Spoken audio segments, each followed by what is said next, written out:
Okay. Go. Okay, welcome back to the second part of the series. My name's Mark Falcon, and I'm going to talk a little bit more about Ginza Genbutsu, leading to surf, and now we're talking about the second chapter, the second section rather, which contains 4 habits, and I'm going to talk briefly about habit 5, the habit of managing through visualization. And what I would like to do is just read some of the key messages that come out of this. It's all about delivering performance by developing others through clear, visual, shared information. So people hear things, but they see and remember other things. So it's good to double the message by saying and also showing what you're explaining through visual boards, visual management. Now, what else can I tell you about this book?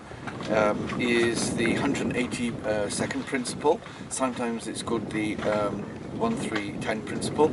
It's basically that you just need no more than 180 seconds to be able to go into any department in any organization, and within 180 minutes, 180 seconds, you should be able to understand exactly what happened here today, what goals we're aiming for tomorrow, what has been the trend over the last few weeks, and what problems are being solved by looking at the problem-solving boards. So that's another thing that you'll come across in this book.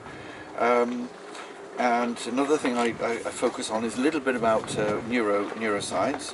I prefer to connect the neurons in the brain to the hand, to the board, to the eye that displays the results. In other words, computers are great and electronic screens are fantastic, but if you can actually make a physical contact between the work people do and the stuff and the information that they actually write on the boards, that has a far more significant impact than putting in a number into a computer and pressing the enter key, which then erases anything in their memory about what they actually did. There is a section called Macbeth. Now, this is not something that has been published before, so read about that if you manage to get a copy of the book, and I look forward to your comments on this particular habit. Remember, the numbers will take care of themselves when hands, hearts and neurons are engaged. Okay, thank you.